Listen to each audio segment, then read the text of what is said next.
My sermon tonight is a love letter to Gail and Colin, whose beautiful children, Ruby and Hart, were tragically killed when they were hit by a drunk driver early this summer. You know, every year when we enter Yom Kippur, we step out of our death-denying culture and we peer for just one day into the deep. Every year we talk about how the rituals and the liturgy of this day create a kind of deathscape. So we fast, we wear white, we say Yizkor, and we immerse in the memories of our loved ones who've died. We sit with the terrible realization that we are all standing on the edge of the abyss, that some of us will be here next year, and some of us will not. And we do this not to punish ourselves, but because we believe and we know that we have more clarity about what matters most in our lives when we are standing at the edge of life. This year, maybe we didn't need Yom Kippur to remind us. There's a way that profound catastrophic loss reverberates and shakes everyone to the core. Ruby and Hart's death sent tremors through our community. A week after the funeral, I was sitting in the dentist's chair, and I couldn't help it. I just burst into tears. The dentist pulled her hands out of my mouth, and she said, "What is this about, Ruby and Hart?"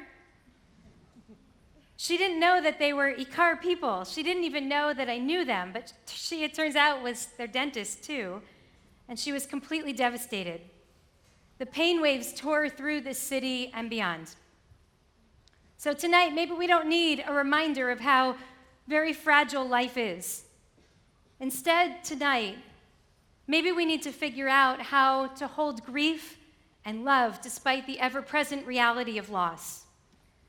So I dedicate this sermon with love to Gail and to Colin, and to everyone else in this room for whom grief is real and lives at the surface, whether the loss is fresh like it is for Rabbi Dvorah, and for Sarah and for David, for Lori, for Gerald and Marlene and Caroline and others, or whether that loss happened many years ago.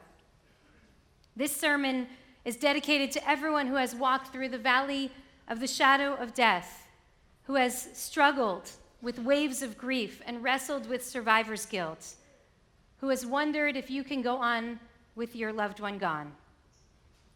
And this sermon is dedicated to all of you, our beautiful community. Loss has not touched every one of us directly yet, but this community has shown up with love when you could have easily run away, and that means everything. So this is a love letter to all of you.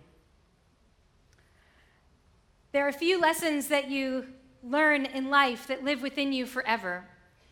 My dear, beloved friend Mindy lost 2 siblings in 2 different tragic car accidents. She knows something about loss. So I called her 3 years ago after Giddy, a beloved child in our community, died just days before his 5th birthday. I said, "Giddy's family's coming to shul again this Shabbos. Should I say his name again?" She said, "Why would you not?" I said, I don't know. What if they're finally breathing this morning and I bring them back into the grief? She said, "Let me tell you something, Sharon. You say his name. This time and every time you see him, every time you see them. They are never not thinking about him. By not saying his name, you are not protecting them. You're only making them feel like they are holding the grief alone." Weeks ago, Giddy's older brother Ziv reinforced this idea at his bar mitzvah when he said the darkness in our lives is real, and honoring the pain is how we help ourselves and others. My family retells Giddy's story to remember him. We know it can be hard to listen to the tragedy and the curse that has befallen our family, but the fact that our community has been willing to listen has been so important to our hearts. So I said Giddy's name that Shabbat, and every time I've seen the family since. I want to speak tonight really honestly with you about the power of saying a name. There's a very old, very beautiful Jewish idea that when you teach, you should speak b'shem omro, in the name of the person that you heard or learned an idea from. That's why throughout rabbinic literature, you'll find a meticulous, even onerous listing of attributions. Who brought that teaching in Masechet Shabbat about the obligation to protest against transgressions committed in your home or in your city or in your country or even in the entire world? That was Rav and Rav Chanina, Rabbi Yochanan and Rabbi Chaviva. Though some say it was Rabbi Yonatan and not Rabbi Yochanan. No editor today would tolerate that. A 2, 3, or 4 generation recitation of those who inspired every single teaching that we now cite. The notion of speaking b'shem omro is so central, it's so essential in our tradition that in Pirkei Avot, the rabbis say that one who speaks in the name of the person who originally taught it brings redemption to the world. Redemption to the world? I understand why it's important to give credit when we share other people's ideas. Years ago, after a friend of mine attempted to publish my master's thesis in her name, my rabbi, Marcelo, said to me, if you have something to share in this world, you have 2 choices. Either you give it to the world and other people will claim it as their own, or you lock it up inside and it will remain forever yours and yours alone, but no one else will ever see it. That's how I learned that putting anything into the world makes you vulnerable. And yes, it's worth it, even still. And yes, the rabbis were right that we should do what we can to teach and to speak b'shem omro, crediting the person who taught or inspired us whenever we can. But still, I wonder, are the rabbis not a little bit overstating the point when they say that speaking in the name of another person brings redemption to the world? Isn't that a little bit of a stretch? Well, one way to understand this is that none of us is separate and apart from the rest of humanity. Even the most brilliant ideas and art and poetry all grow out of seeds that were planted by someone who came before us. I imagine some people might reject this idea because we're so attached in our culture to the notion of the lone genius. But I find this idea deeply inspiring because it reinforces that we, like those glorious aspen trees, are all one great big living organism, connected by complex root systems that are mostly invisible to the naked eye but are ever present nonetheless. Even and especially in times like this, in times of division and polarization and alienation, there's something very powerful, even life-affirming, about the idea that we are all intimately and inextricably connected, past, present, and future. Last summer, David and I saw an exhibit at the Montreal Museum of Fine Arts called From Africa to the Americas, Picasso. I think it's fair to say that art after Picasso was like music after the Beatles. They so profoundly shifted the paradigm that it's not even really possible to peel away the layers of their influence on everyone and everything that came afterward. But what's rarely told is how Picasso was deeply influenced himself by African art, which he encountered early in his career. He wrote, "The greatest artistic emotion that I have felt was when I was suddenly struck by the sublime beauty of the sculptures carved by anonymous artists in Africa. Passionately religious, yet rigorously logical, these works are the most powerful and most beautiful things ever produced by the human imagination."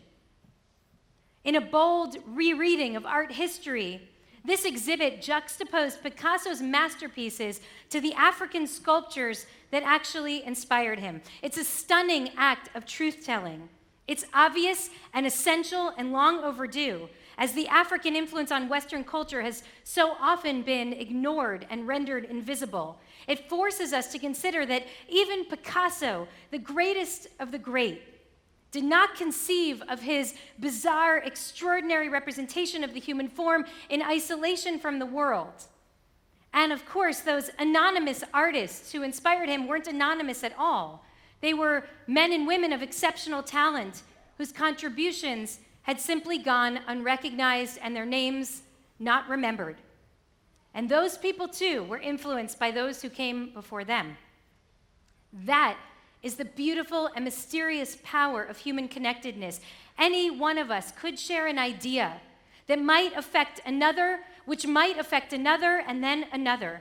As Lauren Buckman says, creativity itself is always a kind of dialogue over time, continuing conversation with new layers and shades and perspectives woven together in an ever-evolving exploration. Acknowledging influence doesn't diminish your achievement. It only reflects how deeply bound up we all are in the bond of life. So now I see the mitzvah of b'shem omro, of speaking in someone else's name, as adding even an additional layer of beauty and mystery and holiness to our lives. So tonight, I want to share with you a story from the Talmud.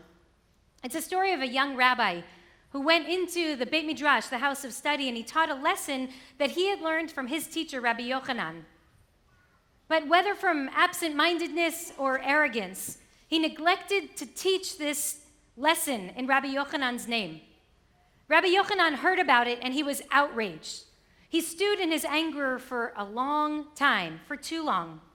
The other rabbis began to worry, and they sent students to try to placate him, talking to him about the danger of holding grudges, and one after the next, they failed to appease Rabbi Yochanan.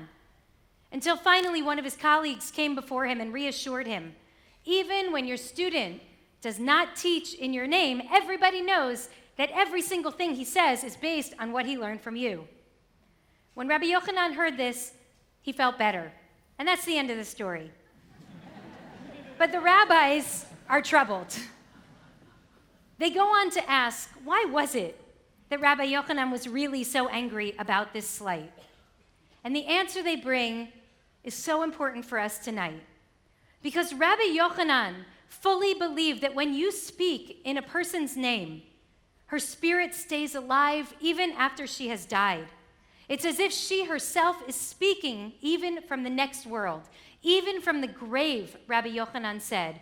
Her lips flutter as you speak her words.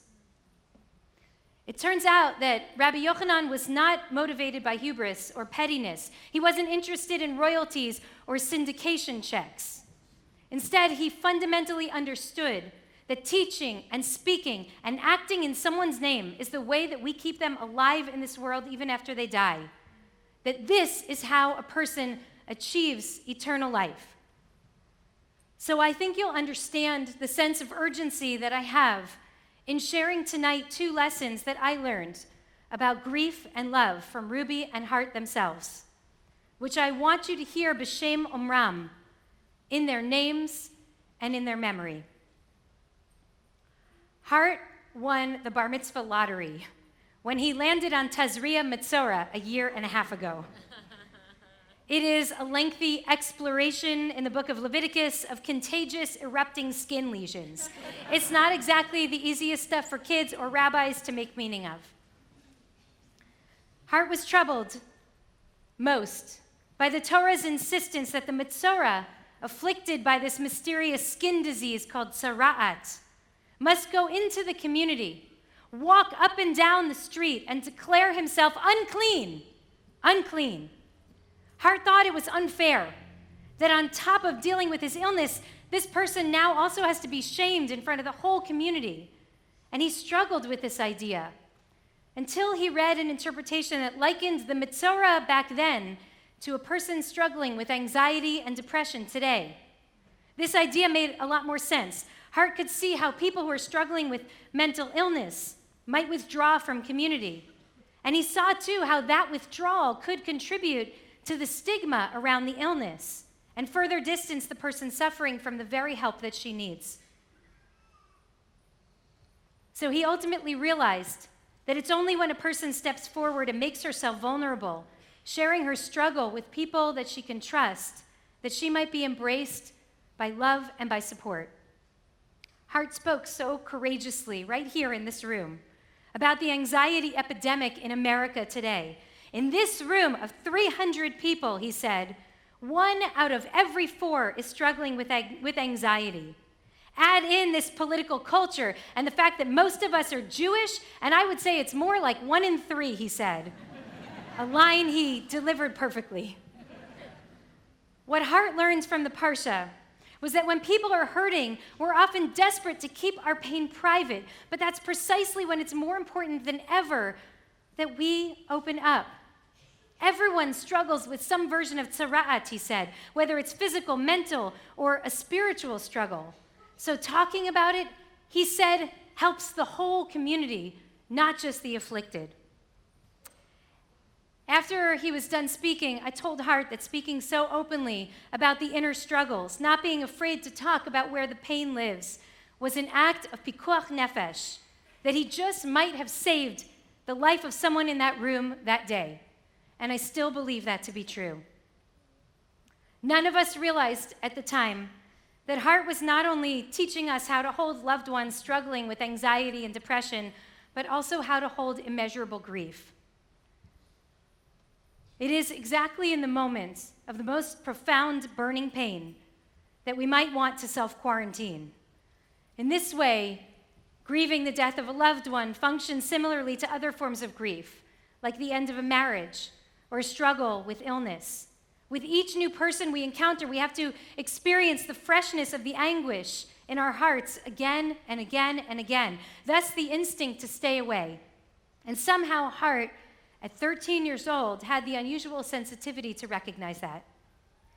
I talk a lot in our community about Kaddish Yatom, the mourner's Kaddish, and my strong sense that its secret power is that it's really a container to hold sacred dialogue between a mourner and a community. The one with the broken heart stands up and says, Yikadal v'yikadash shemei Rabba, I am broken.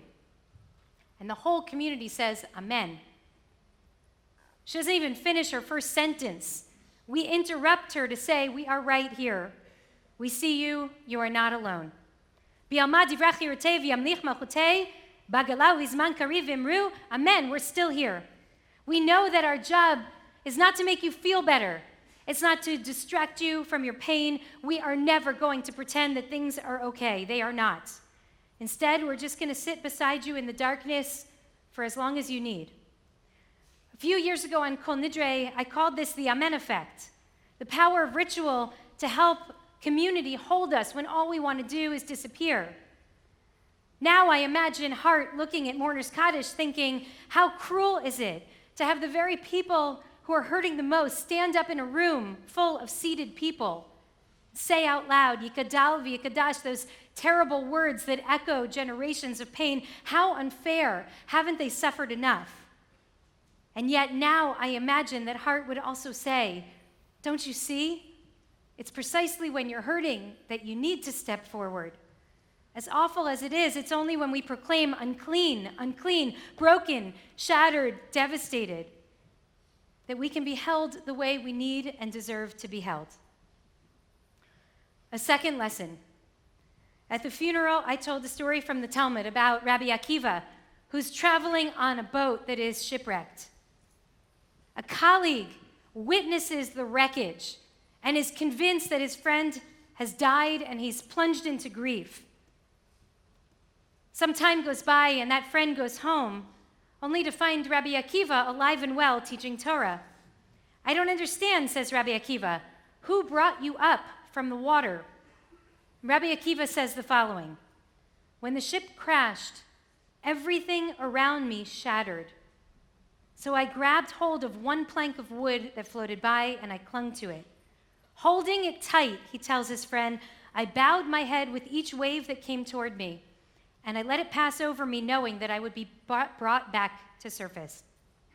That day, I said in this room that even though everything is truly shattered, in that room were hundreds of planks that were floating by, family and friends and community.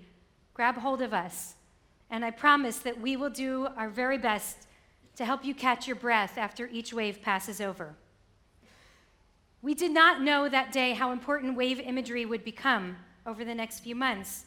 A couple of weeks later, Gail and Colin shared with me a brilliant and beautiful essay that Ruby had written a year earlier about her own experience navigating the waves. Gail and Colin will read this essay in full for us tomorrow at Yizkor at our memorial service. For tonight, I just want to teach its essence in Ruby's name. Ruby loved the ocean. She writes about the mix of anticipation and danger as she steps into the water on a beautiful blue sky day. The waves are rough. Before long, she sees a wall of water tumbling toward her. She takes a deep breath. She dives to the ocean floor, waiting for this wave to pass over her. Sometimes it passes quickly, and she reemerges unharmed, but sometimes the force is so great that she tumbles and turns in the darkness, unable to tell which way is up. Ruby writes so vividly about the terror of not knowing when that wave will pass and only praying that it does. But the instant she resurfaces, gasping for air, she's already scanning the sea for the next wave, which she knows will come. Again, she's thrashed about, her body slammed against the hard-packed sand. She is left battered in mind and body. Finally, she emerges and gasps for air. I wonder, will the next wave come? It feels both inevitable and impossible at the same time, Ruby writes. But by now, she knows the ocean. She knows that the only way to survive the next wave is to swim forward to meet it. Ruby wrote about the ocean, but she was really writing about the struggle of living with and learning to overcome anxiety and OCD. What she could not have known is that she was also writing a guidebook for surviving unrelenting grief. She was signaling to Gail and to Colin and to all of us what we must do when the waves are devastating and unyielding. Ruby knew that you cannot outsmart the ocean of grief. Sometimes you can dive under and find your way back to surface, but the waves are unpredictable. Any one of them can drag you across the ground and flip you around, knocking you into the deepest, darkest, most breathless place you've ever been. But when you're there, Ruby is teaching us, when you are lost and broken and beaten, you must remember that grief is not to be escaped but experienced. You know that what's bearing down on you is massive, but you dive into it anyway because you have no choice. And eventually, you must remember, eventually this wave too will pass, and you will breathe again. You will again feel the heat of the sun on your face as you float in the calm of the sea just past the breakers. So Heart teaches us not to hide, even when we most want to, because the support that we need cannot come when we self-isolate. We cannot take the pain away, the community says with its embrace. But please let us love you and feed you and hear you and hold you. And Ruby says that grief comes in waves, rogue waves. You can't overcome them. Your only option is to swim forward to meet them. But when you do, as Rabbi Akiva would say, be sure to grab onto something, some plank, some friend, a lifeline, and trust that this time when you go under, you will be brought back to the surface. And so too next time and the time after that as well. We've been talking this season about the story of Jacob wrestling with the angel. Jacob is heading home after 20 years when he learns that his brother Esav is heading toward him with 400 soldiers. Jacob is terrified with good reason. He spends the night alone, but in the middle of the night when he's most vulnerable, a stranger attacks him, and the two wrestle until morning. It is the most intense struggle of his life, and Jacob has seen struggle with his brother, with his father, with his father-in-law. This time, though, Jacob has met his match. The stranger is strong and fierce and unyielding. The two wrestle for hours, and Jacob is badly injured. His hip is dislocated. But then, the moment that the dawn begins to break, the stranger shouts, "Let me go, for the dawn is breaking." But Jacob has a strong intuition that this fight does not just end with battle scars. He grabs the stranger with all his might, and he insists, "I will not let you go until you bless me." Jacob has been through hell, and he knows in this sunrise, the end of his long, dark night of exile, that even when the wrestling has left him exhausted and injured physically and psychically, some good has got to come from this, and he gets his blessing. The stranger, who turns out to be an angel, a servant of the Holy One, gives him a new name, a new sense of self-understanding, a new identity. No longer will it be said that you are Jacob, you are now Yisrael, one who wrestles with God and man, and survives. The battle behind him, Jacob now approaches Esau, his brother, in a spirit of reconciliation. All summer long, I've been circling around this story. I will not let you go until you bless me. It's so human what Jacob is asking for. I need you to show me that there is still good, even in a world of hurt. To be clear, that does not mean that suffering comes to us so that we can receive those blessings. That is a cruel theology. I do not believe in a God who makes us hurt so that we can learn life lessons. And I really do not believe in a God who makes other people hurt so that we can learn life lessons. But now I wonder, what mourning? After some losses, especially after traumatic loss, isn't it a little too facile to speak about the break of dawn? And isn't it a betrayal of the pain of the ones we've lost, of our own suffering, to look up from the battlefield, even to try to catch a glimpse of some blessing, to laugh again, to love again, to dance again, even to eat again? All of this, I know, can feel like an act of disloyalty. The passage of time, as I've learned from Ellen and Hannah and Karen and so many of you, may make it so that the waves of grief come less frequently. Maybe they're slightly less formidable, but time does not stop the rumbling of the ocean. And we still might be hit or even subsumed by waves of grief even many years later. I talked to Jesse and Amit, to Giddy's parents, about this. Maybe they suggested, maybe it's not the blessing that came in the morning, but maybe it's the blessings that came in the night. Because there are always blessings, even when the night never ends. My friend, Reverend Najuma Smith-Pollard, who's here with us tonight, is a teacher for me in so many ways. Aside from being a prophetic preacher and a courageous fighter for justice, this past year, Najuma also became a grieving parent. And she has worked very hard to find blessings even in the night. Her son, Daniel S. Brown, was shot and killed in Las Vegas last fall. He was 24 years old. Najuma is a woman of faith, and she finds holy currents running everywhere, even in the midst of terrible tragedy. It started with a nurse who greeted her at the trauma center and shared with her, a pastor, a verse from Proverbs, "Trust the Lord with all your heart." And it extended to what Najuma calls her ministry of presence, the many friends that walked with her and her family through this grief. For Najuma, it seems that the blessing that came in the night has been very clear, because Daniel became an organ donor. He saved 5 people's lives. Najuma said, "I had one request of the Organ Donor Foundation, that someone would get his heart, because Daniel had such a good heart." We got word that that someone was a 22-year-old young man, which means that his family will not have to go through what we're going through, that he will get to live. "I know what it means to ask God for a miracle for your child," Najuma said. "Daniel was this baby's miracle. Let's let our living and our dying never be in vain."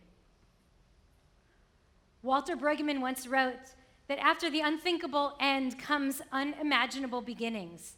An embrace of ending permits beginnings. I want to believe that that's what drove Jacob too.